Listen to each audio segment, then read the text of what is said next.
안녕하세요.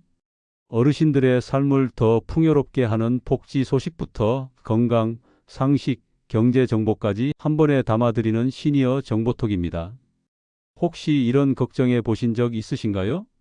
내가 모르는 사이에 기초수급자 수급 자격에서 탈락하면 어떡하지? 통장에 조금이라도 돈이 있으면 다 조사되는 건 아닐까? 이런 불안 때문에 생활이 더 힘드신 분들도 많으실 겁니다. 사실 요즘은 단순한 소문이 아니라 실제로 정부의 전수조사 제도가 강화되고 있습니다. 2025년부터는 보건복지부가 국세청, 금융기관, 건강보험공단, 전기가스 회사와 데이터를 연계해서 AI 분석까지 활용하는 복지 클린 시스템을 본격 가동하기 시작했거든요. 즉, 통장 입출금, 카드 사용, 전기 사용량 같은 생활 기록이 서로 연결돼서 확인된다는 뜻입니다. 이렇게만 들으면 겁이 나실 수 있지만 중요한 건 이겁니다. 정직하게 수급받으시는 분들은 불이익을 받지 않는다는 거예요. 오히려 기준이 완화돼서 더 많은 분들이 수급을 신청할 수 있고 그동안 억울하게 탈락하셨던 분들도 다시 기회를 얻으실 수 있습니다. 먼저 제도가 어떻게 달라졌는지 정리해 드리겠습니다. 2025년부터 가장 큰 변화는 부양의무자 기준 완화입니다. 예전에는 자녀가 직장에 다니거나 집을 가지고 있으면 부모님이 수급에서 탈락하는 경우가 많았죠. 하지만 이제는 자녀의 소득이 연간 1억 3천만 원 이상, 재산이 12억 원 이상일 때만 부양 능력이 있다고 봅니다. 즉, 웬만한 자녀가 직장에 다니고 있어도 실제로 부모님을 지원하지 않는다면 신청이 가능하다는 뜻입니다. 두 번째는 기준 중위소득 인상입니다. 2025년 기준으로 1인 가구 생계급여 기준은 약 76만 원, 2인 가구는 약 125만 원으로 상향되었습니다. 예전보다 수급 대상이 훨씬 넓어진 거죠. 세 번째는 자동차와 재산 기준 완화입니다. 예전에는 차량 시가가 200만 원만 넘어도 문제가 됐는데 이제는 2000cc 이하, 시가 500만 원 이하 차량은 인정됩니다.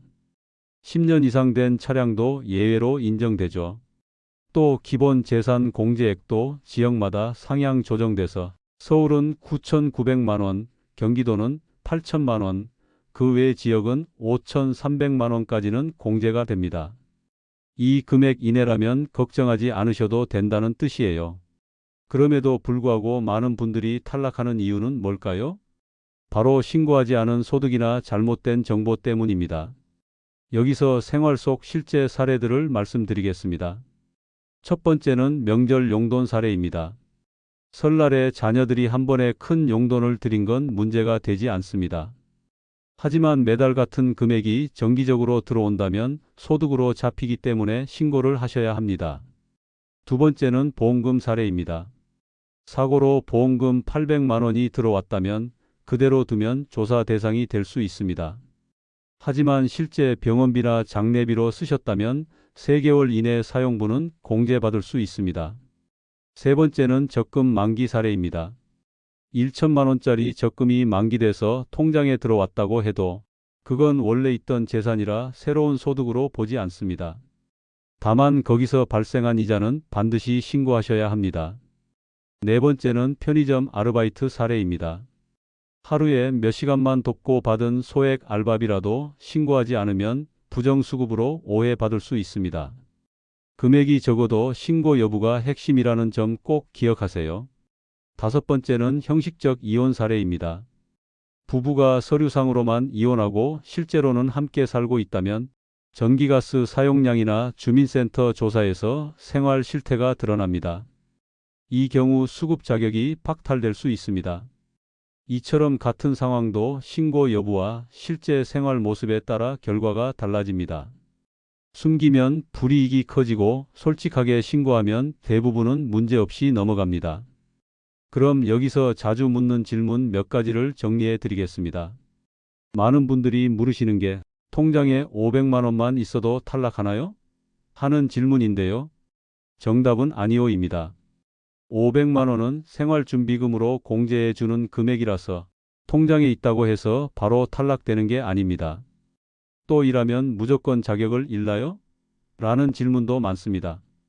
역시 그렇지 않습니다. 일을 하셔도 됩니다. 다만 소득이 생긴 사실을 반드시 신고해야 하고 그 소득 중 일부는 공제해 주기 때문에 대부분 자격 유지가 가능합니다. 그리고 명절 때 받은 용돈도 신고해야 하나요? 이 경우는 사회 통념상 일시적 부조라서 소득으로 보지 않습니다. 다만 매년 같은 금액을 같은 시기에 받는다면 정기 소득으로 볼 수 있으니 주의하세요. 정리해 보겠습니다. 첫째, 일시적이고 예외적인 돈은 걱정하지 않으셔도 됩니다. 둘째, 정기적인 소득이나 목돈은 반드시 신고해야 안전합니다. 셋째, 보험금이나 장례비처럼 꼭 필요한 지출은 공제받을 수 있습니다. 넷째, 제도가 완화돼서 예전보다 신청하기가 훨씬 쉬워졌습니다. 어르신 여러분, 제도가 복잡해 보여도 핵심은 간단합니다. 숨기지 말고 투명하게 신고하면 됩니다. 그렇게 하면 억울하게 탈락하실 일은 없습니다. 오늘 영상이 도움이 되셨다면 구독과 좋아요, 알림 설정 부탁드립니다. 여러분의 작은 응원이 더 많은 분들께 복지 정보를 전하는 큰 힘이 됩니다. 감사합니다.